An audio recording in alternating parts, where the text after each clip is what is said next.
5 साल पहले एक कार हादसे में अदीरा की याददाश्त खो गई थी और उसके मम्मी पापा का भी देहांत हो गया था। इसके बाद वो गांव में अपने चाचा के घर रहने लगी। वहां उनकी 3 बेटियां भी थीं। अदीरा 2 वक्त की रोटियों के लिए दिन भर उनके घर का सारा काम करती थी। आज चौहान हवेली के इकलौते वारिस रणवीर चौहान की शादी थी। अदीरा की चाची ने हवेली वालों को खुश करने के लिए उसे मेहमानों की सेवा करने के लिए 3 दिन पहले ही वहां भेज दिया था। हवेली की एक नौकरानी ने अदीरा से कहा, बात सुनो लड़की, तुम शहर में रहकर आई हो, जरा ये छोटे कुंवर के दोस्त के कपड़े प्रेस कर दो। वो शहर के बाबू हैं और बहुत बड़े आदमी हैं, कहीं कुछ गलत ना हो जाए। नौकरानी के कहने पर उसने कोट पैंट प्रेस किया और आर्यवीर राजपूत के कमरे के दरवाजे पर दस्तक दी। अदीरा पर नजर पड़ते ही आर्यवीर अपनी जगह पर हैरान खड़ा रह गया और बोला, हे भगवान, तुम यहाँ। पिछले 2 घंटों से तेज सिर दर्द होने के बाद भी अदीरा कपड़ों का ढेर प्रेस करने में लगी थी। माथे पर आए पसीनों को पोंछने के बाद उसने प्रेस किए हुए कपड़ों को अच्छे से समेटा। फिर सीढ़ियां उतरकर उसने कपड़े कमला को सौंप दिए और कहा, ये लो, मैंने सारे कपड़े प्रेस कर दिए हैं। जब उसकी मीठी सी आवाज कमला के कानों में पड़ी तो कमला ने अचानक सिर उठाकर उसके चेहरे की तरफ देखा। वो 24 साल की खूबसूरत लड़की थकान की वजह से बेहाल लग रही थी। थकती भी क्यों ना, वो सुबह से गधों की तरह हवेली के कामों में जुटी हुई थी, बिना कुछ खाए पिए। इस वक्त उसका थक जाना लाजमी था। अगर हो सके तो 1 कप चाय पिला दीजिए प्लीज। अधीरा ने अपनी 2 उंगलियों से इशारा करते हुए कमला से मिन्नत की। कमला ने कपड़ों का वो ढेर सोफे पर रख दिया। कमला अंदर से 2 शर्ट निकालकर अधीरा की तरफ मुड़ी। कमला बोली, ठीक है, मैं तुम्हारे लिए चाय बनाती हूँ, लेकिन तुम ये कपड़े जाकर शहर वाले बाबू को दे आओ। कमला की बात सुनते ही अधीरा की आंखों में हैरानी साफ दिखने लगी। शहर वाले बाबू? उसने धीमे से अपने मन में दोहराया। कमला ने अपने माथे के पास हाथ ले जाकर थोड़ी देर के लिए आंखें बंद की और बोली, हाँ, मुझे उनका नाम नहीं पता, वो जो ऊपर छोटे कुंवर के मेहमान आए हुए हैं। अधीरा ने बचने का रास्ता ढूंढते हुए कहा, नहीं नहीं कमला जी, मैं भला वहां कैसे जा सकती हूँ। प्लीज ये काम तुम कर लो, मैं अपने लिए चाय खुद बना लूंगी। लेकिन कमला भी एक नंबर की कामचोर थी। चाय तो पहले ही बन चुकी थी, अब वो कपड़े बांटने का ये काम भी उसी के सिर पर डालना चाहती थी। कमला ने कहा, चली जाओ, तुम तो जानती ही हो कि मैं सुबह से काम कर रही हूँ, और अगर राजेश्वरी देवी को पता चल गया कि तुमने काम नहीं किया तो तुम्हारी खैर नहीं। कमला हर बार यही धमकी दोहराती थी।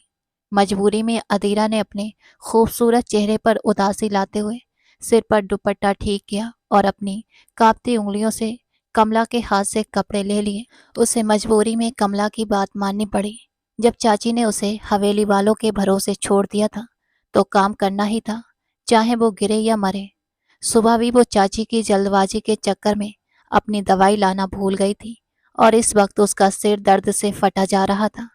अपनी तकलीफों को छुपाकर जीना उसने सीख लिया था, लेकिन तकलीफें भी ऐसी ढीठ होती हैं कि जितना इनसे पीछा छुड़ाओ ये उतनी ही बढ़ती जाती हैं। अपनी पलकें झपकते हुए वो सीढ़ियां चढ़ने लगी। उसे नहीं पता था कि आने वाले मेहमान का कमरा कहाँ है। वो मेहमान जो रणवीर भाई का दोस्त था और शादी की वजह से यहाँ रुकने आया था। शादी भी रणवीर भाई की थी, इसलिए हवेली की शान ही अलग थी। गांव का होने वाला सरदार रणवीर चौहान ही था, तो भला उसके खास मेहमान आर्यवीर राजपूत को इतना ठाट बाट क्यों न दिया जाता। अधीरा ने घूम फिर कर सारे कमरों को देखा, लेकिन वे सारे कमरे पहले से ही किसी न किसी के इस्तेमाल में थे। फिर उसने कोने में बने हुए कमरे की तरफ अपने कदम बढ़ा दिए। पिछले दिनों राजेश्वरी देवी ने उसे यही कमरा साफ करने के लिए कहा था। कमरे के दरवाजे के पास जाकर उसने हल्की सी दस्तक दी, लेकिन अंदर से कोई जवाब नहीं आया। लगातार 2 बार खटखटाने के बाद उसने हैंडल पर हाथ रखकर घुमाया तो दरवाजा खुलता चला गया। उसने थोड़ा सा सिर अंदर डालकर झांका तो कमरा बिल्कुल खाली था। कमरे की सजावट बता रही थी कि रहने वाला सफाई का कितना शौकीन है। बाथरूम से पानी गिरने की आवाजें आ रही थीं, इसलिए वो अपने होठों को दांतों तले दबाकर कुछ देर उलझन में खड़ी रही। फिर आगे बढ़कर वो अलमारी में प्रेस किए हुए कपड़े रखने लगी, जहां पहले से ही कुछ कपड़े और जरूरी सामान रखा था। जैसे ही उसने अपनी एड़ियों को उठाकर कपड़े ऊपर रखने की कोशिश की, किस्मत खराब होने की वजह से ऊपर रखा सामान धड़ाम से नीचे गिर गया। वो मुंह पर हाथ रखकर फटी फटी आंखों से देखने लगी। भगवान का शुक्र था कि कोई नुकसान नहीं हुआ। जल्दी जल्दी सामान समेटकर दोबारा अलमारी में रखते हुए उसकी सांसें फूल रही थी और बार बार आंखों के सामने अंधेरा छा रहा था। तभी अचानक दरवाजा खुला और तौलिए में लिपटा हुआ एक शख्स कमरे में दाखिल हुआ। माथे पर बिखरे हुए बाल और चेहरे पर फैली हुई गंभीरता। अदीरा को मालूम तो था कि अंदर आने वाला शख्स उसे देख चुका है, लेकिन कोशिश के बावजूद वो गर्दन घुमाकर नहीं देख पाई। उस पर डर इस कदर हावी था कि सिर से सरकते हुए दुपट्टे का भी ख्याल नहीं रहा था। जल्दी जल्दी सामान को समेटकर दुपट्टे का एक कोना खींचकर मुंह पर डालते हुए वो वापस मुड़ने लगी। वहीं कुछ दूरी पर खड़ा वो शख्स बिना पलके झपकाए उसे देखता रह गया था। बड़ी बड़ी कजरारी आंखें, जिन्हें वो किसी भी हाल में नहीं भूल सकता था। चेहरे पर गिरते हुए बालों की लटें, जो करीने से बंधी हुई चोटी से निकलकर उसके खूबसूरत चेहरे को छू रही थी। सुराहीदार गर्दन में पहना हुआ छोटा सा लॉकेट और गुलाबी रंग का आंचल में उसका खूबसूरत चेहरा चमक रहा था। वो शख्स खुद को रोक नहीं पाया और आगे बढ़कर उसके कंधों को थाम लिया। सामने खड़ी लड़की की आंखों में डर के साथ साथ अजनबीपन फैल गया था। अदीरा। आर्यवीर राजपूत के होठों से धीरे से ये नाम निकला था। भला वो इस लड़की को कैसे भूल सकता था, जो उसकी जिंदगी का हिस्सा थी, जो सिर्फ उसके लिए बनी थी और जिसे ढूंढते ढूंढते वो पिछले कितने सालों से भटक रहा था। वो आज उसके सामने थी और वो भी इस हाल में। नहीं, वो भूल नहीं सकता।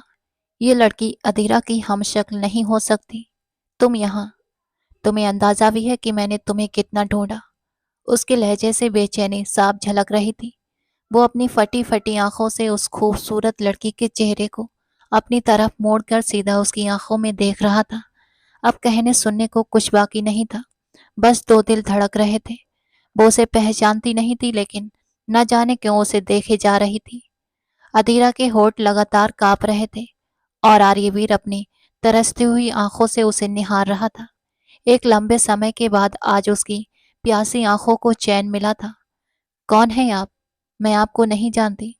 खुद को उसकी पकड़ से छुड़ाते हुए अदीरा ने अपनी आवाज को सामान्य रखने की कोशिश की। उसकी आंखों में अजनबीपन देखकर आर्यवीर को बहुत बड़ा झटका लगा। तुम मुझे नहीं पहचानती? मजाक कर रही हो अदीरा? वो बेचैनी और हक के साथ उसके दोनों हाथों को पकड़कर उसकी तरफ झुकता चला जा रहा था।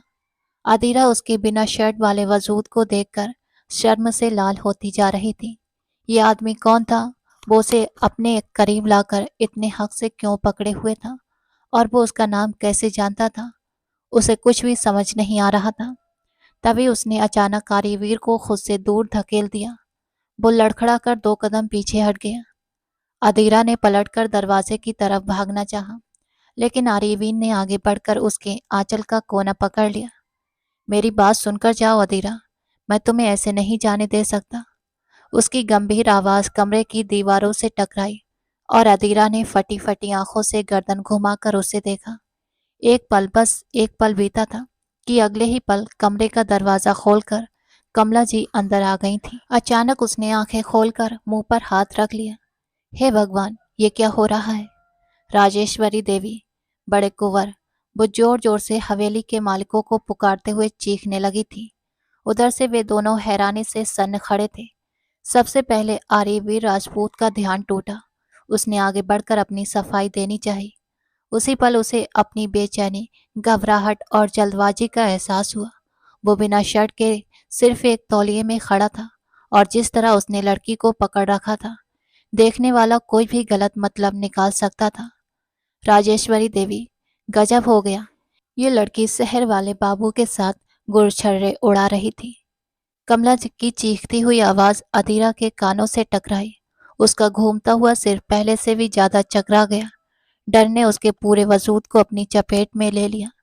नहीं नहीं कमला जी, मैं इन्हें नहीं जानती। मैं इन शहर वाले बाबू को नहीं जानती। बार बार पलटकर उस शख्स की तरफ इशारा करते हुए वो अपनी सफाई देने लगी। आर्यवीर ने जल्दी से मुड़कर बेड पर पड़ी हुई अपनी शर्ट पहनी।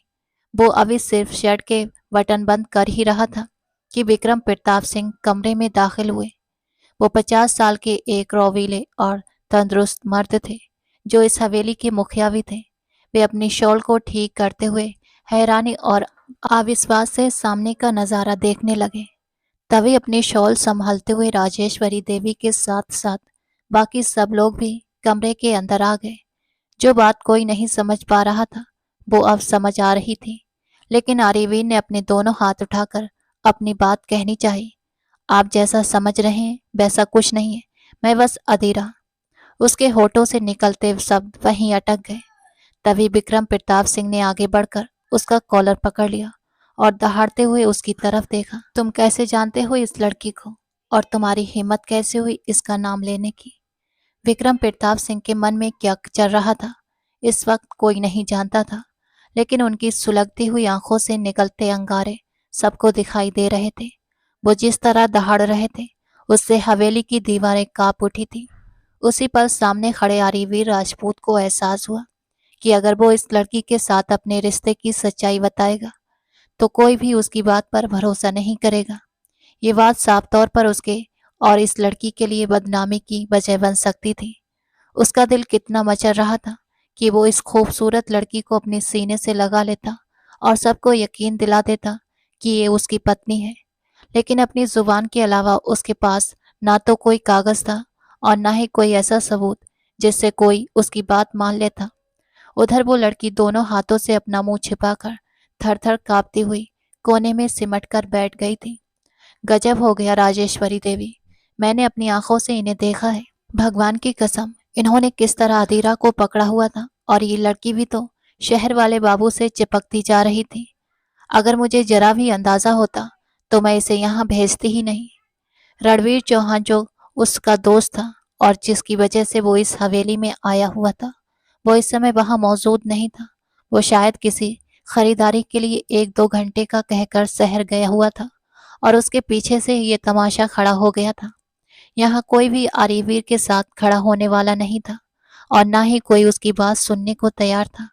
ये गांव के लोग थे जिनके अपने बताए नियम और दकियानूसी सोचे थी, जिसके बावजूद आर्यवीर की आंखें बार बार घूमकर उसी लड़की की तरफ जा रही थी जो पूरी तरह सिर्फ उसी की थी। लेकिन इन तमाम लोगों के आरोप के बावजूद उसे अपना नहीं कह पा रहा था। ये उसकी कमजोरी नहीं थी, बल्कि इस समय बिना किसी सबूत के बात करना सरासर बेवकूफ़ी थी। बड़ी बात तो ये थी कि वो लड़की भी आर्यवीर राजपूत को पहचानने से साफ मना कर रही थी। लगातार जो सवाल उसके दिमाग में घूम रहे थे उससे उसका सिर फटा जा रहा था। फिर भी वो विक्रांत सिंह के और राजेश्वरी देवी को अपनी सच्चाई समझाने की कोशिश कर रहा था। आपकी नौकरानी ने सिर्फ बात को बड़ा चढ़ाकर पेश किया है, ऐसी कोई बात नहीं है। मुझे अंदाजा नहीं था कि ये मेरे कमरे में मौजूद है। इन सब लोगों की डांट फटकार और लहजे से उसे ये तो समझ आ गया था कि वो इस हवेली में एक नौकरानी का काम कर रही है, लेकिन विक्रम प्रताप का इस तरह भड़कना बेमतलब था। राजेश्वरी देवी ने विक्रम प्रताप को शांत रहने के लिए कहा, आप सब्र कीजिए भाई साहब, जो भी मामला है मैं खुद देख लूंगी। ये हमारे मेहमान हैं। इस हवेली में मुखिया का हक राजेश्वरी देवी को मिला हुआ था क्योंकि वो बड़ी ठकुराइन थी, यानी वो सरदार देवेंद्र सिंह की पत्नी थी, जबकि विक्रम प्रताप सिंह उनके छोटे भाई थे। विक्रम प्रताप सिंह का अपना तो कोई परिवार नहीं था, लेकिन वो इस जायदाद और हवेली में बराबर के हिस्सेदार थे।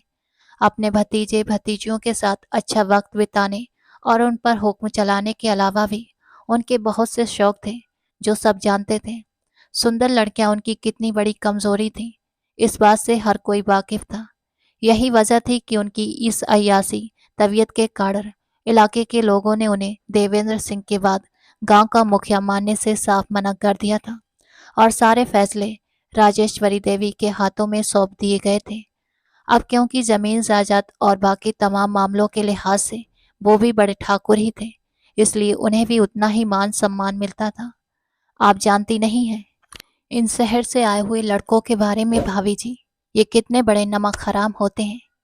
विक्रम प्रताप सिंह ने ताना मारते हुए आर्यवीर राजपूत पर निशाना साधा था, लेकिन इस बार आर्यवीर भी अचानक दहाड़ते हुए सबको खामोश कर गया था।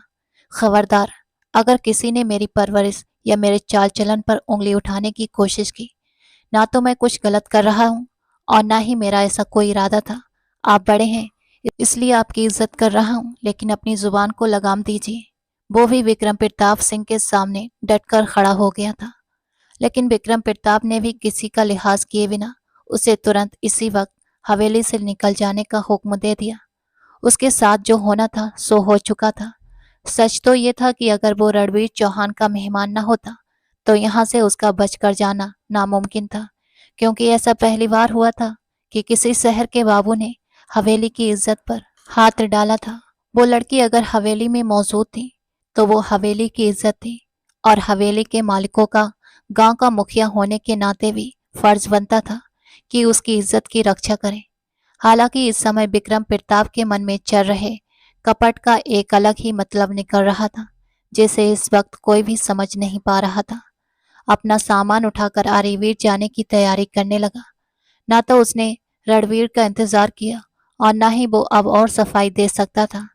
इस वक्त उसका यहाँ से चले जाना ही बेहतर था, लेकिन जाने से पहले उसने सबको साफ साफ चेतावनी दे दी कि अगर इस लड़की के साथ कुछ भी गलत हुआ तो वो पुलिस लेकर इस हवेली के दरवाजे पर आएगा, क्योंकि वो लड़की बिल्कुल बेकसूर है। और राजेश्वरी देवी ने उसे भरोसा दिलाते हुए वहां से जाने के लिए कह दिया। एक आखिरी बार अदीरा के चेहरे पर नजर डालते हुए वो मुड़ गया था और उस कांपती तड़पती हुई लड़की को जबरदस्ती पकड़कर बाहर लाया गया। डर उस पर इस कदर हावी था कि सीढ़ियां उतरते हुए उसके पैर सुन्न हो गए थे, हाथ पैर ठंडे पड़ गए थे और आखिरी सीढ़ी पर अपनी आंखें बंद करते हुए वो चकरा कर फर्श पर गिर पड़ी। किसी को भी ये समझ नहीं आया कि अचानक उसे क्या हुआ। बस दिमागी तनाव इतना ज्यादा था कि उसे बर्दाश्त न कर पाने की वजह से वो बेहोश हो गई थी। हालांकि उसके चाचा और चाची के हवाले करने से पहले सारी बातें उन्हें बता दी गई थी। चाची, जिसके दिल में अदीरा के लिए सिर्फ और सिर्फ नफरत थी, वो भला इतनी आसानी से इस बात को कैसे जाने दे सकती थी। एक बार फिर दो आत्माएं, जिन्होंने बरसों बाद खुद को एक दूसरे के करीब देखा था, एक दूसरे से दूर कर दी गई। नहीं मालूम कि अब दोबारा कब मुलाकात होगी। आर्यवीर की गाड़ी इस इलाके से बाहर निकली तो उसकी आंखों के सामने 5 साल पुराना नजारा घूमने लगा था। 5 साल पहले जब वो आखिरी बार उससे मिला था, उस दिन उसकी मुलाकात कॉलेज में हुई थी। उसे घुमाकर अपने करीब लाते हुए उसने झुककर उसके कंधे पर अपने होठ रख दिए थे, और अदीरा ने शर्माते हुए खुद को थोड़ा दूर कर लिया था। प्लीज आर्यवीर, कोई देख लेगा। वो 19 साल की लड़की कॉलेज के दूसरे साल में थी। देखता है तो देख लेने दो, तुम तो जानती हो कि मैं किसी से नहीं डरता। वो 23 साल का लड़का किसी से डरने वाला नहीं था, इसलिए उसका चेहरा अपनी तरफ मोड़ते हुए उसने उसके दोनों हाथ थाम लिए। मैंने इस प्यार की शुरुआत से पहले ही तुमसे शादी कर ली थी, सिर्फ इसलिए ताकि लोग देखें तो भी मुझे बदनामी का डर न हो। वो इस खूबसूरत और मासूम सी लड़की के चेहरे को निहारते हुए खुशी से झूम रहा था, और वो हल्का सा मुस्कुरा दी। कोई बात है क्या जो आप पर कुछ ज्यादा ही रोमांच सवार हो रहा है? वो हल्का सा मुस्कुराई तो उसकी ठोड़ी पर बना हुआ तिल अपनी पूरी खूबसूरती के साथ चमकने लगा। तवारी वीर खुलकर मुस्कुराया। बिल्कुल ऐसा ही समझ लो। वो अपने कंधे उचकाते हुए सिर झुकाकर खड़ा हो गया। देख लीजिए, इतना तो मैं आपको जानती ही हूँ। वो भी मुस्कुराते हुए सीने पर हाथ बांध कर खड़ी हो गई। अगले 2 हफ्तों के लिए मामा जी के साथ कनाडा जा रहा हूँ। सामने खड़ी लड़की का चेहरा एक पल में उतर गया था। उसने अपनी जवानी की शुरुआत से पहले ही अपना दिल इस शख्स को दे दिया था जो उससे बेइंतहा प्यार करता था। जयवर्धन सिंह, जो कि दुनिया देखे हुए एक समझदार इंसान थे। उन्होंने अपनी बेटी की बढ़ती हुई दोस्ती और प्यार को भांप लिया था। इसके बाद उन्होंने अपने जिगरी दोस्त गोविंद राजपूत के भांजे आर्यवीर राजपूत को एक अलग नजर से देखना शुरू कर दिया। धीरे धीरे वो आर्यवीर राजपूत को गंभीरता से लेने लगे। वो जिस तरह उनकी इज्जत करता था, उनसे बात करते समय हमेशा अदब से रहता था, और सबसे बड़ी बात, जिस तरह उनकी बेटी की रक्षा करता था। अदीरा जयवर्धन सिंह की इकलौती औलाद थी। अदीरा बहुत ही खूबसूरत लड़की थी, जिसकी बड़ी-बड़ी बादामी आंखों को देखने वाला उसका दीवाना हो जाता था। घुंघराले सुनहरे बाल और तीखे नैन नक्श, वो सचमुच बहुत सुंदर थी, लेकिन उससे भी ज्यादा खूबसूरत उसकी मीठी और नर्म आवाज थी। जयवर्धन सिंह पुलिस में एक बड़े ओहदे पर तैनात थे। हालांकि वो एक साधारण परिवार से ताल्लुक रखते थे, लेकिन अपने पद और सुहासिनी सिंह के पारिवारिक बैकग्राउंड की वजह से इस समय वो स्थिति में थे कि अपने परिवार की सारी इच्छाओं को पूरा कर लेते। भगवान ने काफी समय बीत जाने के बाद उन्हें एक बेटी दी थी, और वही बेटी उनकी पूरी दुनिया बन गई थी, जैसे उनका संसार पूरा हो चुका हो। जयवर्धन की पत्नी सुहासिनी देवी भी पार्ट टाइम जॉब कर रही थी, जो उनकी कमाई का अच्छा खासा जरिया था। अपने मम्मी पापा के साथ हंसी खुशी रहने वाली वो चुलबुली और नटखट लड़की जिंदगी के किसी बुरे पहलू से वाकिफ ही नहीं थी। आर्यवीर उसके बचपन का सबसे अच्छा दोस्त था, और ये दोस्ती धीरे धीरे प्यार का रूप लेने लगी थी। उम्र में वो उससे करीब 3-4 साल बड़ा था, लेकिन बेहद ही गंभीर स्वभाव का इंसान था। एक दिन आर्यवीर ने अपने प्यार का इजहार अपने मामा के सामने किया था। उसके मम्मी पापा का बचपन से ही देहांत हो गया था, और वो अपने मामा की देखरेख में रहता था। इसके बावजूद उसके मामा गोविंद राजपूत उसे अपनी सगे बच्चों से बढ़कर प्यार करते थे। मैं जयवर्धन को जानता हूँ, वो बहुत अच्छे इंसान हैं, और उनका छोटा सा परिवार भी। मुझे लगता है कि आने वाले दिनों में तुम दोनों का ये जल्दबाजी में लिया गया फैसला हमारे परिवार के बीच मुश्किलें न खड़ी कर दे। गोविंद जी बहुत गहरी सोचों में डूबी नजरों से अपने भांजे का चेहरा देखने के बाद उसे आने वाले समय के लिए आगाह करा रहे थे। मामा जी, मैं अदीरा से बहुत प्यार करता हूँ। मैं कभी भी ऐसे प्यार को स्वीकार नहीं कर सकता जो आने वाले समय में कम हो जाए। आप अदीरा के लिए मेरे प्यार को कभी कम होते नहीं देखेंगे। आगे बढ़कर वो गोविंद राजपूत के पैरों के पास बैठ गया। गोविंद जी ने उसके माथे से बाल हटाते हुए मुस्कुराकर उसे देखा। उन्हें अंदाजा नहीं था कि उनका भांजा इतना बड़ा हो गया है कि अपने फैसले खुद करने लगा है। करीब एक हफ्ते तक सब शांत रहा। एक हफ्ते के बाद उन्होंने ये बात जयवर्धन सिंह के सामने रखी। जयवर्धन जी भी पहले से ऐसा ही कुछ सोच रहे थे, इसलिए सुहासिनी सिंह से सलाह करने के बाद वो इस बात के लिए मान गए कि आर्यवीर पूरी रस्मों के साथ अपने बड़ों को लेकर उनके घर रिश्ता लेकर आए। वो इस बात को मानते थे कि उनकी बेटी अभी बहुत छोटी है, लेकिन किसी गैर लड़के से मेलजोल बढ़ाने से बेहतर था कि वो अपनी बेटी की शादी कर देते। कम से कम उन्हें ये तसल्ली होती कि आर्यवीर उनकी बेटी का पति है। तय हुआ कि दोनों की पढ़ाई पूरी होने के बाद इस रिश्ते को आगे बढ़ाते हुए विदाई कर दी जाएगी। वो एक छोटा सा फंक्शन था। उस फंक्शन में जब वो छोटी सी दुल्हन सज धज कर आर्यवीर राजपूत के बगल में आकर बैठी, तो न जाने कितनों के दिल की धड़कनें थम गई थीं और सबकी नजरें वहीं टिक गईं। दोनों ने एक दूसरे को पूरा कर दिया था। खुशी हरेक के चेहरे पर साफ दिखाई दे रही थी, लेकिन उस लड़की की चेहरे की चमक तो सबसे अलग थी।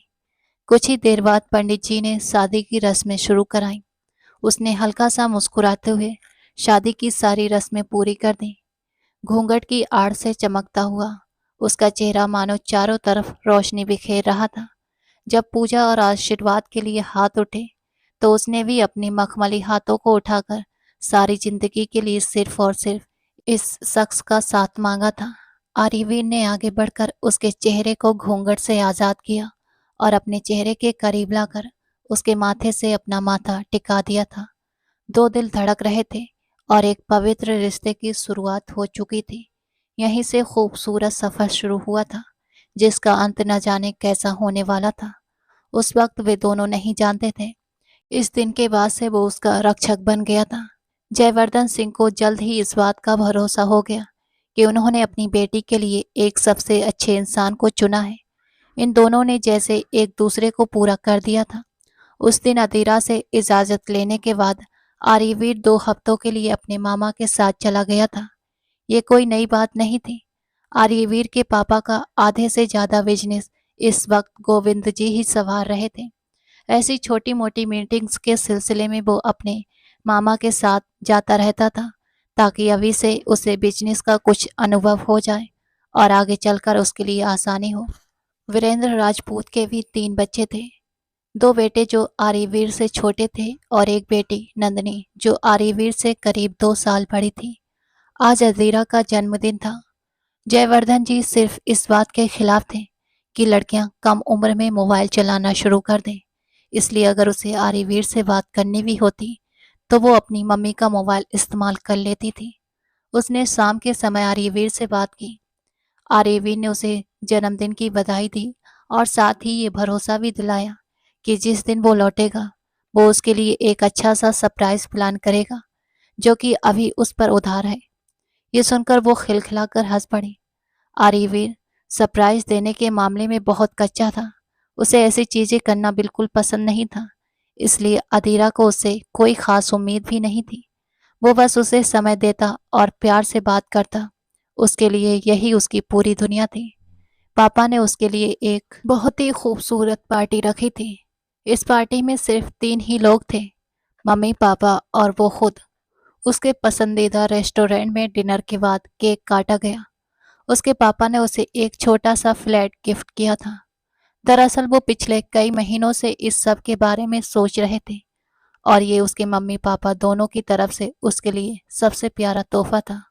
वो नहीं जानती थी कि जो शाम इतनी खूबसूरत लग रही है वो आगे चलकर इतनी डरावनी होने वाली है।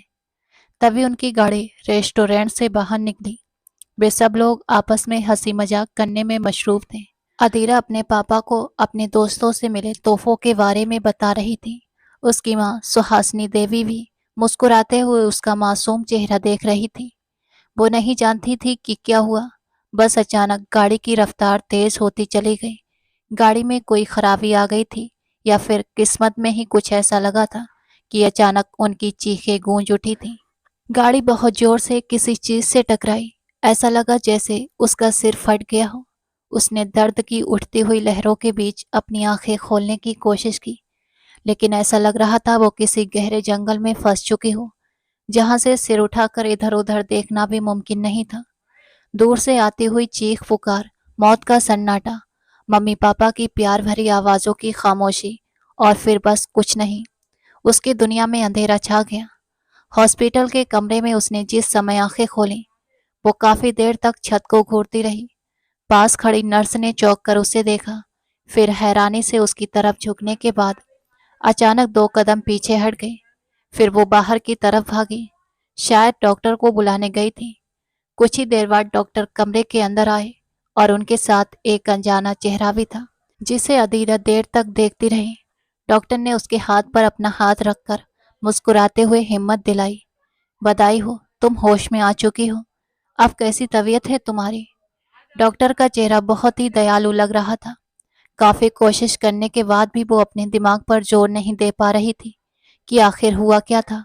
उसके मम्मी पापा की धुंधली सी तस्वीरें उसके दिमाग में आकर गायब हो रही थीं। उसने गर्दन घुमाकर दूर खड़े उस शख्स को देखना चाहा, जो बड़ी अजीब नजरों से उसका चेहरा देख रहा था। काफी देर तक वो अजनबी नजरों से उन्हें देखती रही और फिर उस आदमी ने डॉक्टर की बात सुनने के बाद आगे बढ़कर मुस्कुराते हुए उसके सिर पर हाथ रखा। अब कैसी तबीयत है तुम्हारी? उस आवाज में कोई अपनापन नहीं था, बल्कि एक अजीब सा सूखापन था।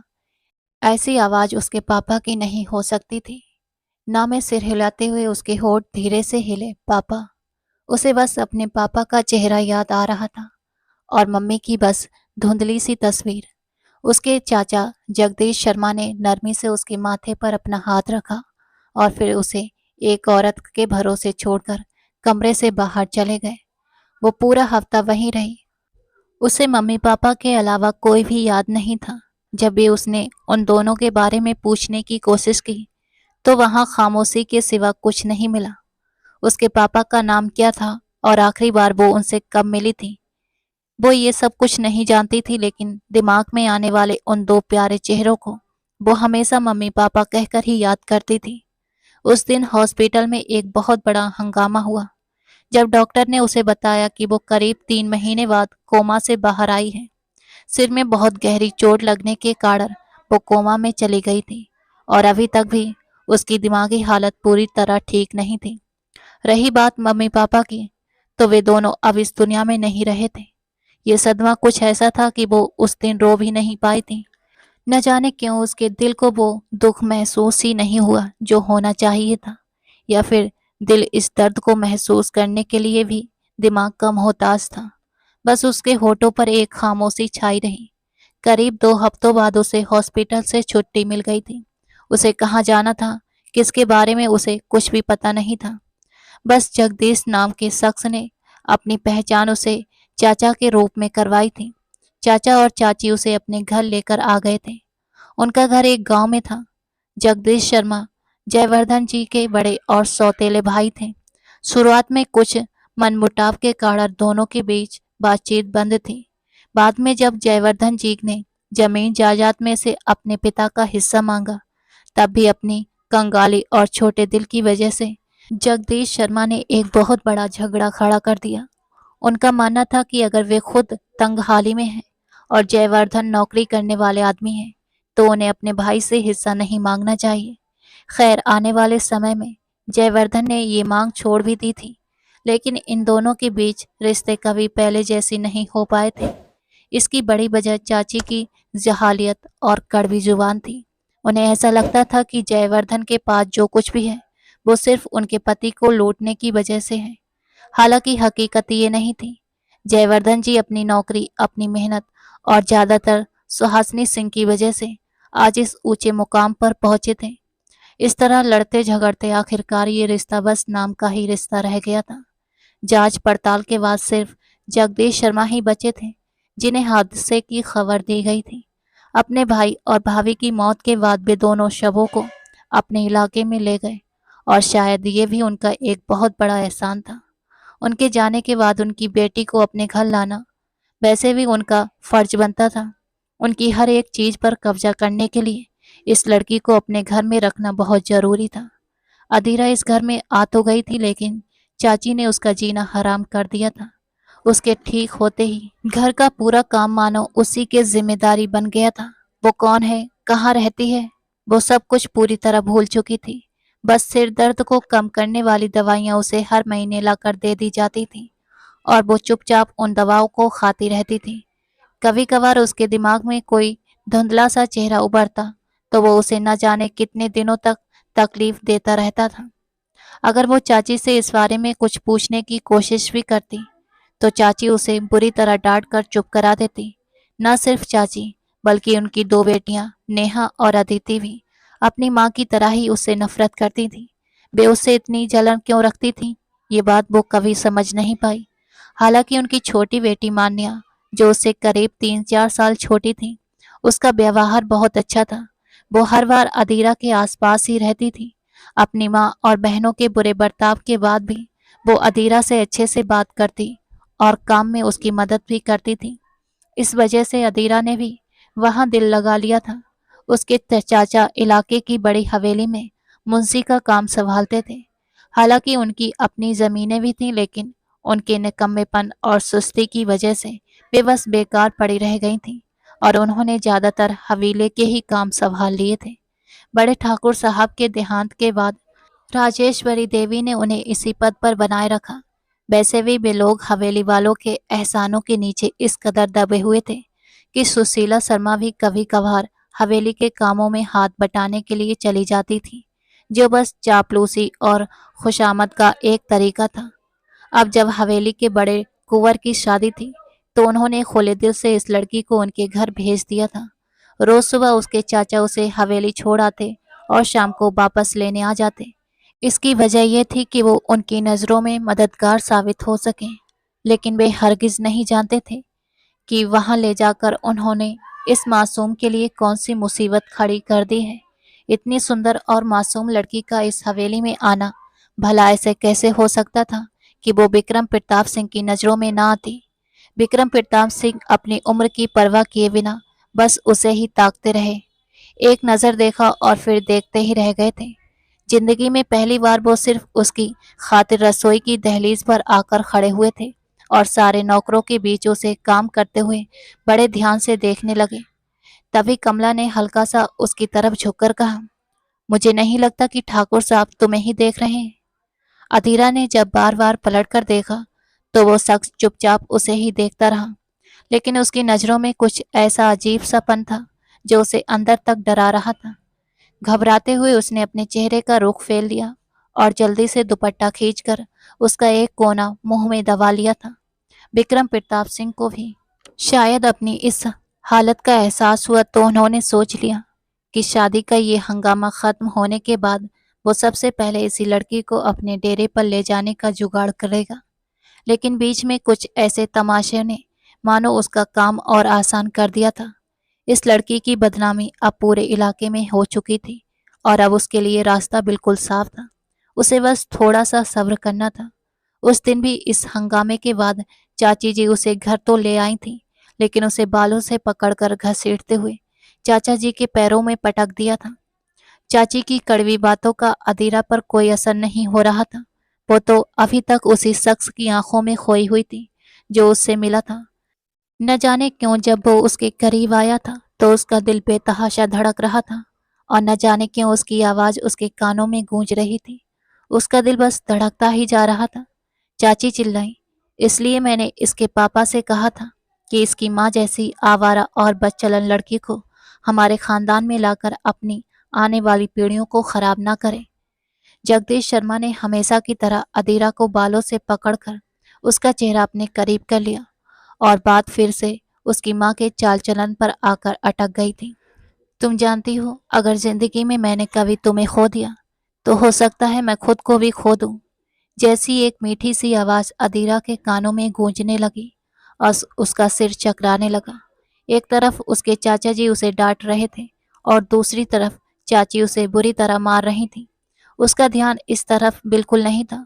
वो तो बस उसकी चमकती आंखों वाले शख्स की यादों में खोई हुई थी। वो शख्स जो उसे अपने करीब लाने के बाद न जाने क्यों सबके सामने अकेला छोड़कर वहां से चला गया था। वो ये नहीं चाहती थी कि वो उसका हाथ पकड़कर उसे अपने साथ ले जाता, लेकिन कम से कम वो ये तो बता देता कि वो उसे कैसे जानता है। हर रात जिस आवाज की सरसराहट और जिस छुअन ने उसे बेचैन कर रखा था, वो आवाज और वो छुअन उसी शख्स की तो थी। लेकिन वो कौन था? उसका नाम क्या था? उसका अदीरा से क्या रिश्ता था? यही बात वो समझ नहीं पा रही थी।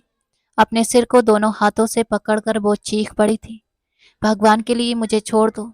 मैं नहीं जानती मेरी माँ कौन है और उन्होंने क्या किया था। तुम लोग क्यों मेरे पीछे पड़े हुए हो?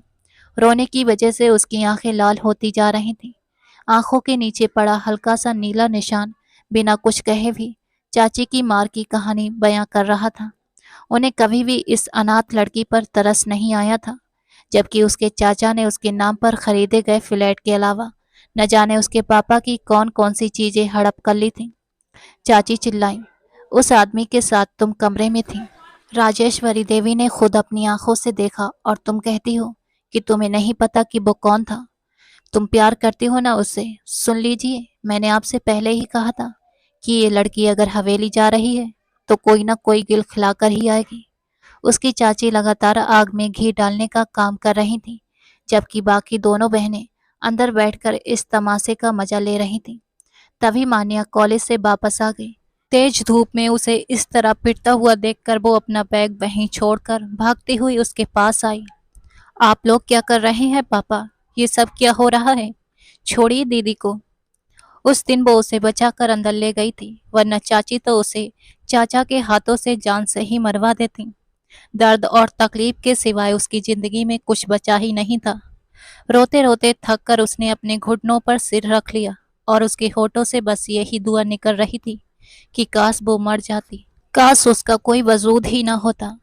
आंखें बंद करते ही एक गंभीर स्वभाव वाले शख्स का चेहरा उसकी नजरों के सामने घूम गया था। दूसरी तरफ वो शख्स सिगरेट पर सिगरेटें फूके जा रहा था। वो अपनी खोई हुई लड़की से नहीं मिल पाया था।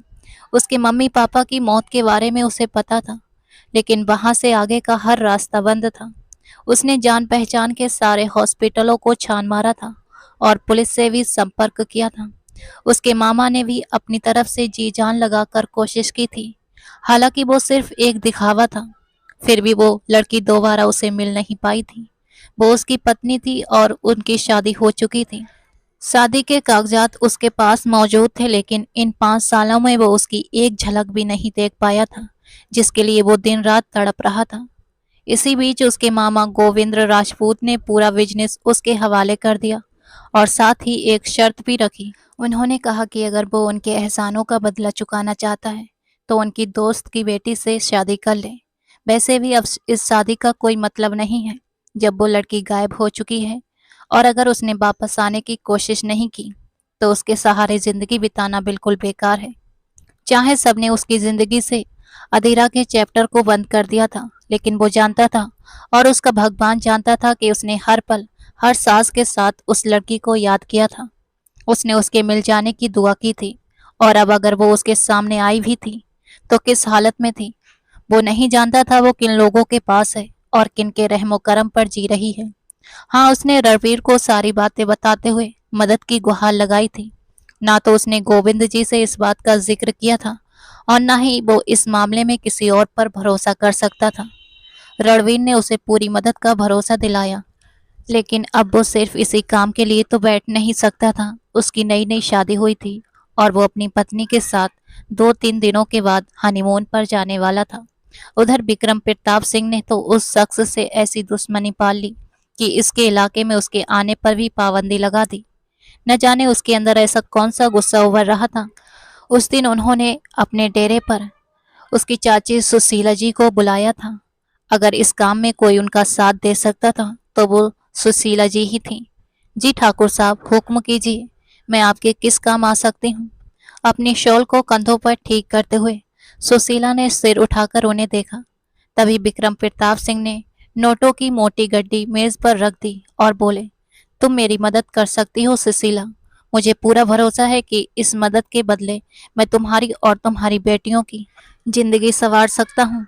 चाहे जगदीश इस बात के लिए हाँ करे या ना करे, लेकिन तुम्हें हर हाल में मेरा ये काम करना ही होगा। सुशीला काफी देर तक बिना कुछ समझे हैरानी से विक्रम प्रताप सिंह को देखती रह गई, जो 50 साल के थे लेकिन अभी तक अय्याशी उनके रगों में फैली हुई थी। बुढ़ापे ने अपने लक्षण दिखाने शुरू कर दिए थे, लेकिन मजाल था कि वो शख्स अपनी आदतें छोड़ता। वो आज भी वैसा ही हट्टा खट्टा, बेशरम आंखों वाला और बदमिजाज ठाकुर था। मैं चाहता हूँ कि तुम किसी भी तरह इस लड़की के साथ मेरी शादी करवा दो, वही लड़की जो उस दिन हवेली आई थी। विक्रम प्रताप सिंह ने अपनी बात कह दी थी और सुशीला धक से रह गई थी और उसे देखती ही रह गई। जो भी था, लेकिन वो लड़की इतनी कमाल की किस्मत लेकर आई थी, उन्हें इस बात का अंदाजा नहीं था। लालच की हद ये थी कि विक्रम प्रताप सिंह का साथ भी उन्हें सिर्फ पैसों की वजह से बहुत बड़ा लग रहा। खैर, अगर ठाकुर साहब उनकी बेटियों में से भी अगर किसी को चुनते तो वो उसके लिए भी तैयार हो जाती, क्योंकि जो दूसरों की बेटियों के लिए भगवान से नहीं डरता वो अपनी बेटियों के लिए भी कभी नहीं डर सकता। ठाकुर साहब, मैं आपके हुक्म को सिर आंखों पर रखती हूँ, लेकिन जगदीश। उन्होंने जानबूझकर अपनी बात को अधूरा छोड़ दिया। ये देख विक्रम प्रताप सिंह ने नोटों की गड्डियों में कुछ और पैसे बढ़ा दिए और कहा, जगदीश को मनाना तुम्हारा काम है, मेरा नहीं। जाओ और मुझे सिर्फ 2 दिन के अंदर अंदर इस लड़की से शादी करनी है। काफी सोच विचार करने के बाद सुशीला ने ये सारा तमाशा जगदीश के सामने रख दिया। तुम जानते हो कि ठाकुर साहब इस लड़की के खराब चाल चलन की वजह से कितने परेशान हैं। उन्होंने साफ कह दिया है कि ये बात सीधे सरल शब्दों में उनके माथे पर एक कलंक है। वो इस गांव के मुखिया हैं और ऐसे में एक लड़की इस तरह का दाग अपने चरित्र पर लगाकर बाकी लड़कियों के बीच रह रही है।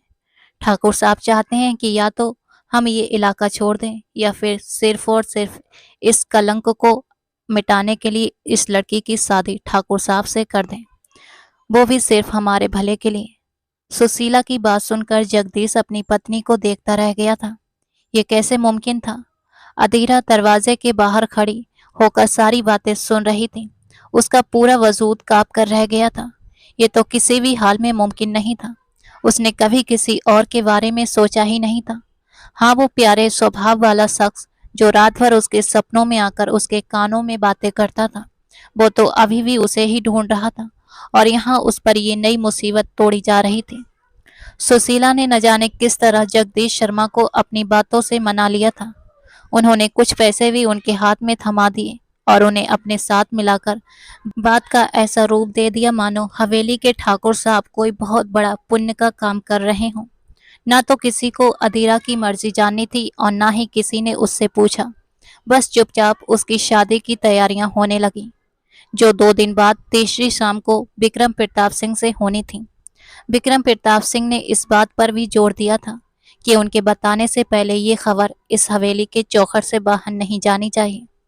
अदीरा को चाहे जिस बात का भी डर था, पर वो जानती थी कि इन लोगों से मिन्नतें करना बिल्कुल बेकार है। वे उस पर कभी तरस नहीं खाएंगे।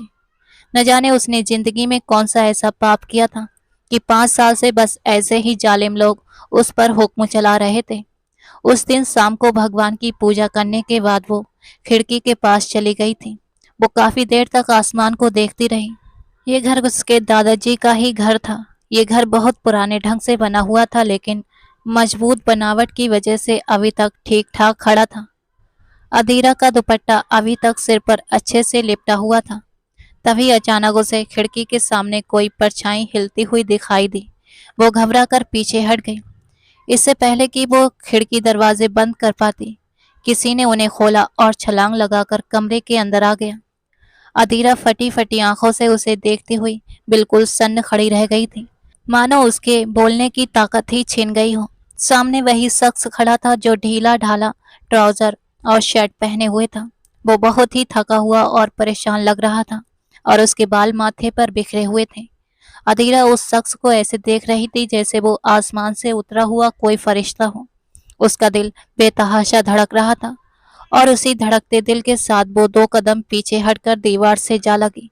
तभी वो शख्स उसकी तरफ बढ़ा और उसके दोनों हाथ को पकड़ लिया। क्या मैं तुम्हें बिल्कुल भी याद नहीं हूँ? क्या तुम्हें नहीं पता कि तुम मेरी पत्नी हो? अदीरा के लिए ये बात बिल्कुल हैरान करने वाली थी। उसने झटके से अपने हाथ छुड़ा लिए। वो शख्स बोला, अदीरा, तुम नहीं जानती कि मैं कितनी मुश्किलों से तुम्हारे पास पहुंचा हूं। अगर इस बार भी तुमने हिम्मत हार दी तो समझो तुम्हारा मुझ पर से हर रिश्ता खत्म हो जाएगा। मेरे होते हुए ना तो तुम किसी और की हो सकती हो और ना ही मुझसे छिप सकती हो। अदीरा फूट फूट कर रो पड़ी और बोली, भगवान के लिए चले जाइए मेरे रास्ते से। मैं आपको नहीं जानती। क्यों मेरे लिए मुश्किलें खड़ी कर रहे हैं? ये सुनकर उस शख्स ने गुस्से में दीवार पर एक मुक्का दे मारा। वो उसे ढूंढ ढूंढ कर पागल हो चुका था और वो उसे पहचानती ही नहीं थी। फिर उसने अदीरा के अजनबी चेहरे को देखते हुए अपना मोबाइल निकाला और कुछ तस्वीरें उसके सामने करने लगा। देखो, तुम मुझे नहीं पहचानती। मैं आर्यवीर हूँ, वही आर्यवीर जिससे तुमने प्यार किया था और तुम्हारे पापा ने तुम्हें मेरे हाथों में सौंपा था। ये देखो हमारे शादी के पेपर। क्या तुम्हें अब भी भरोसा नहीं है कि मैं झूठ नहीं बोल रहा? ये देखकर न जाने कितने चेहरे अदीरा के दिमाग में आपस में टकराने लगे। उसने बेबसी से अपने दुखते हुए सिर को थाम लिया और दीवार के सहारे नीचे बैठती चली गई। मैं जानता हूँ कि आर्यवीर तुम्हारी पसंद है, वो तुम्हें पूरी सुरक्षा में रखेगा। मुझे इस बात का पूरा भरोसा है। उसके पापा की आवाज मानो हवा में तैरती हुई आ रही थी। आर्यवीर उसे बहुत कुछ बता रहा था। वो उसे समझा रहा था कि वो कितनी दिक्कतों के बाद यहाँ पहुंचा है, सिर्फ उसे ये बताने के लिए। लेकिन अदीरा चुपचाप अपना सिर घुटनों पर रखे बैठी रही, जब तक कि पूरे कमरे में बिल्कुल सन्नाटा नहीं छा गया। उसने सिर उठाकर देखा तो वो खिड़की के पास खड़ा होकर उसे खोई हुई नजरों से देख रहा था। उसने कहा, मैं तुम्हें कभी खो नहीं सकता। मैं तुम्हें पाकर रहूंगा, चाहे तुम्हारी मर्जी से या फिर तुम्हारी मर्जी के बिना। लेकिन याद रखना, अगर मेरा प्यार सच्चा है तो तुम इस रिश्ते को और मेरे प्यार को जरूर स्वीकार करोगी। ये मेरा तुमसे वादा रहा। इतना कहकर वो खिड़की से दूर अंधेरे में कहीं गायब हो गया और तब वो दौड़ती हुई खिड़की के पास गई। अधीरा का सिर चकरा रहा था और ऐसा लग रहा था जैसे गले के पास कुछ अटक रहा हो। इस बहुत बड़े दिमागी झटके ने उसे इतना परेशान कर दिया था कि वो चाहकर भी ये सब कुछ याद नहीं कर पाई। अगर वो याद कर भी पाती तो वो सब कुछ किसी धुंधले नज़ारे जैसा ही होता।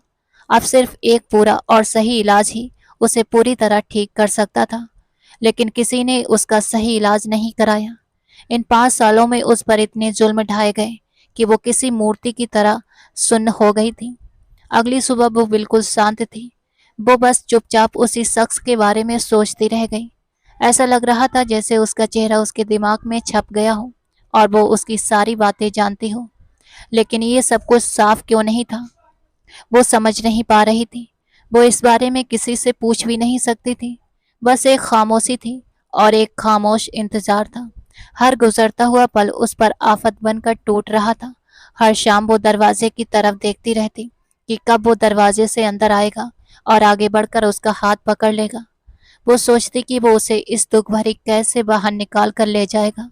अगर वो सचमुच उससे प्यार करता है तो सीना तान कर सबके सामने सबको यकीन दिलाकर उसे अपने साथ लेकर जाएगा। लेकिन हर नया दिन उसे विक्रम प्रताप सिंह के साथ शादी के करीब ला रहा था। आखिरकार वो शाम भी आ गई। वो इसी तरह सिर झुकाए अपने हाथों की लकीरों को देख रही थी। मान्या ने उसे हल्का फुल्का तैयार कर दिया था और बोली, दीदी भगवान के लिए अब तो कुछ बोलिए, मना कर दीजिए, अपने हक के लिए आवाज उठाइए। लेकिन वो गुमसुम बैठी रही, जैसे उसके पास कहने सुनने को कुछ बचा ही न हो। भगवान जाने विक्रम प्रताप सिंह ने बड़ी हवेली वालों को कौन सी पट्टी पढ़ाई थी जो वे इस शादी के लिए राजी हो गए थे। वरना राजेश्वरी देवी जैसी इंसाफ पसंद करने वाली औरत कभी ये बेजोड़ रिश्ता मंजूर नहीं करती। बाहर सब लोग आ गए थे। वे लोग उसे लेने के लिए आए थे। तो उसने पलटकर खिड़की की तरफ देखा और फिर देखती ही रह गई थी। उसके होठों ने मानो किसी को पुकारा था। काश वो एक बार आ जाता। काश वो जिसके नाम को वो पहचानती थी और जिसके साथ उसके लिए सुकून की वजह था वो आ जाता। लेकिन शायद वो अपने प्यार का भरोसा दिलाने के बाद कहीं गायब हो गया था। अधीरा को बाहर लाया गया। बाहर विक्रम प्रताप सिंह पूरे ठाट बाट से अपनी जीत का जश्न मना रहा था। वो नाजुक सी दुल्हन इतनी खूबसूरत लग रही थी कि न जाने कितनी नजरें उसी को देखती रह गई थीं। विक्रम प्रताप सिंह को बहुत जल्दी थी। उसने पंडित जी को हुक्म दिया कि शादी की रस्में शुरू करें। वो अभी भी शांत बैठी अपने हाथों को घो रही थी। आंसू मानो उसकी पलकों के पास आकर रुक गए थे। गला सूखने लगा था और दिल जोर जोर से धड़क रहा था। वो बेचैनी से अपनी जगह पर झटपटा रही थी। उसका झुका हुआ सिर और नीचे झुकता चला गया। उसके आसपास सिर्फ अंधेरा छा रहा था और बस कुछ आवाजें गूंज रही थीं। उस शख्स की गंभीर आवाज और उसके पापा की आवाज, सब कुछ जैसे दिमाग में आपस में टकरा रहा था। तभी उसने सिर उठाया। शायद चाची उसे धमकियां दे रही थी। विक्रम प्रताप सिंह भी उसे देख रहा था। अधीरा ने सिर उठाकर दरवाजे की तरफ देखा तो सब लोगों से दूर एक कोने में खड़े एक शख्स पर उसकी नजर टिक गई। उसे लगा कि वो सिर्फ एक धोखा या कोई डरावना सपना है, पर नहीं, वो कोई सपना नहीं था। वो हकीकत थी और एक बहुत ही खूबसूरत सच्चाई थी। वो बिना पलके झपकाए बस उसी शख्स को देखती चली गई थी। पंडित जी ने न जाने कितनी बार उससे पूछा। उसकी टिकी हुई नजरों को देखकर सबने पलटकर उस शख्स की तरफ देखा। विक्रम प्रताप सिंह आग बबूला हो गया था, लेकिन वो शख्स अपनी जगह पर डटा रहा। तभी अधीरा अचानक उठ खड़ी हुई, अपने चेहरे से घूंघट को हटाते हुए और वहां खड़े इन सब लोगों को पीछे छोड़ते हुए वो उसी शख्स की तरफ बढ़ने लगी जो उसकी पूरी दुनिया था। उसकी आंखों से आंसू लगातार बह रहे थे। सामने खड़े उस शख्स के होठों पर मुस्कुराहट फैल गई थी। वो भागकर सीधे उसके सीने से जा लिपटी, जिससे मानो उसकी बेचैन दिल को सुकून मिल गया हो। जैसे उसका सारा इंतजार, सारी बेचैनी और सारे दुख पल भर में हवा हो गए हों। प्लीज मुझे बचा लीजिए, प्लीज मुझे कहीं छुपा लीजिए, मुझे बहुत डर लग रहा है। वो रोते हुए उससे मिन्नतें करने लगी और उस इंसान ने भी उसे भींच कर अपने सीने से लगा लिया था। विक्रम प्रताप सिंह दहाड़ते हुए उसकी तरफ बढ़े। जगदीश शर्मा भी गुस्से से लाल पीले हो रहे थे। तुम्हारी हिम्मत कैसे हुई? तुम जानते नहीं हो कि तुम यहाँ से जिंदा वापस नहीं जा पाओगे। वे उसका कॉलर पकड़ने के इरादे से उसके करीब आने लगे थे। सब लोगों के बीच वो बस एक तमाशा बनकर रह गई थी। उस शख्स ने अधीरा को अपने पीठ के पीछे किया और आगे बढ़कर विक्रम प्रताप सिंह का कॉलर पकड़ लिया, बिल्कुल उसी तरह जिस तरह उस दिन उन्होंने उसका कॉलर पकड़ा था। वो बोला, शायद आप जानते नहीं हैं अंकल जी कि इस उम्र में हड्डियां कितनी कमजोर होती हैं। आप एक बार आर्यवीर राजपूत का कॉलर पकड़ने की गलती कर चुके हैं, दोबारा मत करना। यहाँ मौजूद हर इंसान कान खोलकर सुन ले। ये जयवर्धन सिंह की बेटी अधीरा सिंह है और आर्यवीर राजपूत की पत्नी है। इसके पापा ने अपनी मर्जी से इसकी शादी मेरे साथ कराई थी और फिर इसका ये मतलबी चाचा इसे लेकर गायब हो गया था, सिर्फ अपने फायदे के लिए, सिर्फ अपनी नफरत के लिए। क्या सबूत है तुम्हारे पास? तुम झूठ बोल रहे हो। घबराते हुए जगदीश शर्मा चिल्लाए थे, लेकिन आर्यवीन ने शादी के पेपर उनके सामने लहरा दिए। यानी तुम नकली शादी के कागजात लेकर आ जाओगे और हम मान जाएंगे? हद है वैसे। वो ताना मारते हुए मुस्कुराए। जी नहीं, मैं कोई नकली कागज लेकर नहीं आया हूँ, बल्कि अपने असली कागजात की जांच करवा कर लेकर आया हूँ। मैं अभी और इसी वक्त आप सब लोगों के सामने दोबारा शादी करूंगा, ताकि जिसके दिमाग में जो भी शक है वो भी दूर हो जाए। अगर इसके बाद भी किसी को बीच में आकर हीरो बनना है तो बनकर दिखा ले, लेकिन बाहर पुलिस खड़ी है, सारा हीरोपन थाने जाकर निकल जाएगा। वो ये हकीकत थी जिसे जगदीश शर्मा और उनकी पत्नी छिपा नहीं सकते थे। बदनामी और जिल्लत उनकी किस्मत बन गई थी। पूरे इलाके के सामने उन्हें जलील और शर्मिंदा कर दिया गया। उधर विक्रम प्रताप सिंह, जो सिर्फ दहाड़ना जानता था और जिसे सिर्फ चीखना चिल्लाना आता था, वो पुलिस का नाम सुनते ही और हकीकत जानने के बाद डर कर वहां से खिसक गया। आर्यवीर उसका हाथ पकड़कर ले आया और बोला, अब शादी की रस्में शुरू कीजिए पंडित जी। उसने एक नजर अपनी मनपसंद औरत की तरफ देखा और हल्का सा मुस्कुराकर इजाजत दी। पंडित जी ने शादी के मंत्र पढ़ना शुरू किया। उसने सुकून से अपनी आंखें बंद कर ली। ऐसा लग रहा था जैसे एक अंधेरे कुएं से गिरने से ठीक पहले ही भगवान ने उसका हाथ थाम लिया हो। और वो कैसे न थामता। पिछले 5 सालों से वो जितनी शिद्दत से उसे पुकार रही थी, उस दिन इन लोगों के बीच से वो उसे इस तरह निकाल कर ले आया था कि किसी का कोई सवाल बाकी ही ना रहा था। भगवान हर एक की नियत से वाकिफ था। कर्मों का फल लिखा जा चुका था। जो किसी की बेटी के साथ बुरा करता है, उसे इस दुनिया में उसका फल भुगतना पड़ता है। थोड़ी सी खुदगर्जी गोविंद राजपूत ने भी दिखाई थी। शायद वो स्वार्थी हो गए थे। उन्हें लगा कि वो लड़की रास्ते से हट गई है। हालांकि वो उसे हटाना नहीं चाहते थे, लेकिन फिर भी उन्होंने अपने दोस्त की बेटी के लिए रास्ता साफ समझ लिया था। लेकिन अब वो इस लड़की को खोले दिल से स्वीकार कर चुके थे। उस दिन उनका बहुत ही अच्छे तरीके से स्वागत किया गया था। वो उसे संभालते हुए अपने कमरे में लेकर आया और वो रोते हुए उस शख्स को इस तरह देख रही थी जैसे कि वो भगवान का कोई चमत्कार हो। मैं तुमसे प्यार करता हूँ, अपनी पहली सांस से आखिरी सांस तक सिर्फ तुम्हारा हूँ। उसके सामने घुटनों के बल बैठते हुए आर्यवीन ने अपना हाथ उसकी तरफ बढ़ाया और अदीरा ने रोते हुए इस प्यारे इंसान का हाथ थाम लिया था। उसने पूरी दुनिया को भुला दिया था, लेकिन ये प्यार तो कभी भुलाया ही नहीं जा सका। हाँ, अगर वक्त ने यादों को धुंधला कर दिया था या वो बीमारी की भेंट चढ़ गई थी, तो वो शख्स अच्छे से जानता था कि शहर के सबसे बड़े डॉक्टर से उसका इलाज करवाकर वो उसे एक बार फिर अपने करीब ले आएगा। प्यार से, भरोसे से और अपने दिल की तमाम इच्छाओं से। इस वक्त एक दूसरे के गले लगे हुए वो बस एक दूसरे को महसूस कर रहे थे। शहर के सबसे बड़े हॉस्पिटल में सही इलाज मिलने के बाद अदीरा की याददाश्त धीरे धीरे पूरी तरह वापस आ गई थी। उसे अपने पापा जयवर्धन सिंह का मुस्कुराता चेहरा और आर्यवीर राजपूत के साथ बिताया हर एक हसीन पल साफ याद आ गया था। दूसरी तरफ आर्यवीर ने पुलिस की मदद से उसके लालची चाचा जगदीश शर्मा और जालिम ठाकुर विक्रम प्रताप सिंह को उनके किए की कड़ी सजा दिलवाई थी। जगदीश शर्मा ने अदीरा के पापा की जो जायदाद और फ्लैट जो धोखे से हड़प लिया था, वो सब कानूनी तौर पर अदीरा को वापस मिल गया था। विक्रम प्रताप सिंह को अपने अय्याशी और गुंडागर्दी के कारण जेल की सलाखों के पीछे दिन काटने पड़े। मान्या भी अपनी दीदी की इस नई खुशहाल जिंदगी को देखकर बेहद खुश थी। सारे दुखों और इम्तहानों को पार करने के बाद अदीरा अब अपने पति आर्यवीर के सीने से लगकर अपनी जिंदगी की एक नई और खूबसूरत शुरुआत कर चुकी थी, जहां अब सिर्फ प्यार, सुकून और खुशियां थीं। आर्यवीर अदीरा को लेकर अपने शहर वाले घर आ गया था, जहां कमरा फूलों की महक से महक रहा था। उसने दरवाजा बंद किया और अदीरा के पास आकर घुटनों के बल बैठ गया। अदीरा ने शर्माकर अपनी आंखें बंद कर लीं, तो आर्यवीर ने प्यार से उसकी ठोड़ी को उठाकर चेहरा ऊपर किया। मैंने तुमसे वादा किया था ना अदीरा, कि मैं तुम्हें हर मुसीबत से बचा लूंगा। उसकी गहरी आवाज अदीरा के दिल में उतर गई थी। अदीरा ने अपनी कांपती उंगलियों से आर्यवीर की शर्ट को थाम लिया था और अपनी आंखें खोलकर सीधा उसकी आंखों में देखा। आर्यवीर ने आगे बढ़कर उसके माथे पर अपनी मोहब्बत की मोहर लगा दी और फिर उसे धीरे से अपनी बाहों में भर लिया था। 5 साल की जुदाई का सारा दर्द इस एक पल में पिघल कर बह गया था। अदीरा को अब अपनी खोई हुई दुनिया वापस मिल चुकी थी और वो अपने पति के सीने से लगकर हमेशा के लिए सुरक्षित हो गई थी।